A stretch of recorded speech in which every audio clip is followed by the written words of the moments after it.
So, ladies and gentlemen, hear that engine and instantly you realize that BMW M cars are just a breed apart. Ladies and gentlemen, the first ever BMW M2 Coupe. هذه كانت جوهرة شركة بي ام دبليو خلال معرض ديترويت الدولي للسيارات، حيث قرر الصانع الألماني أنه ينافس بكافة الفئات وأحجام السيارات، وقدم القسم الرياضي فئة من الفئة الثانية تعتبر واعدة من حيث الأداء والتجهيزات، ولكن المفاجأة تمثلت بهوية مصمم هذه السيارة. حسين العطار هو المصمم الخارجي للبي ام دبليو ام 2 يلي عم نشوفها بديترويت بظهورها الرسمي يمكن الأول. سيارة عندها عضلات كثير قوية رياضية، ما نسأله لحسين عنها. حسين من أصول عراقية وأكيد بشرفنا نستضيفه على شاشة قناة الحرة. حسين يعطيك ألف عافية. سيارة حلوة كثير وقوية كثير، وبس تطلع لها بنشوفها كأننا عم ننظر ل M4 يعني على شكل مصغر. خبرنا شوي كيف حطيت الخطوط تبعولك بما أنه أنت صممت الخارج تبعول السيارة. الام 2 هي يعني جزء من عائله ال2 سيريز عند بي ام بي، واحنا اللي سويناه ان هذه اللي هي النسخه الرياضيه لل2 سيريز الام 2. فاحنا بدينا وهي سياره هي اصلا موجوده ال2 سيريز الام 235 اي، وبدينا نغير اجزاء من السياره. غيرنا المقدمه من السياره، غيرنا العضلات مثل ما قلت بالمقدمه وبالمؤخره، وبالخلفيه هم غيرنا البامبر.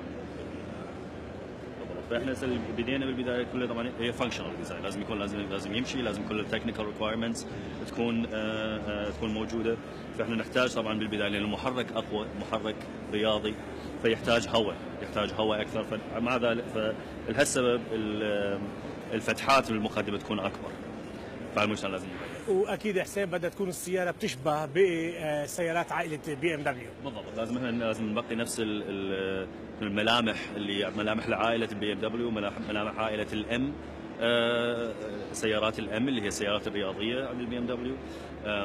فانت تشوف مثلا بالمقدمه عندنا الفتحه اللي تكون الشكل مالتها هيك على شكل حرف A تقريبا، بعكس مثلا الام سبورتس باكجز ذات وي هاف اللي هي على شكل حرف V. فهو هذا واحد من الاختلافات الكبيره اللي هي بينه وبين الام 235 العاديه.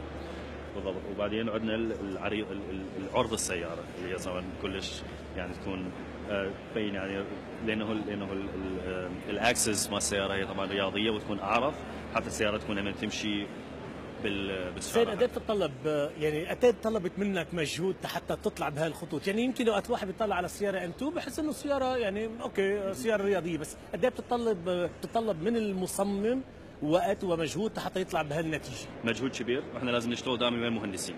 عندنا المهندسين الميكانيكيين اللي هم طبعا يطورون السياره، يطورون ويسوون الكونستراكشن للسياره، فاحنا لازم دائما نشتغل وياهم.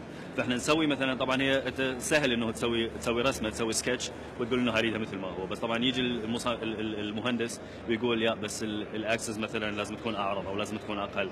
فاحنا دائما نغير طول الوقت، احنا بس نغير، فهوايه مجهود هوايه وقت.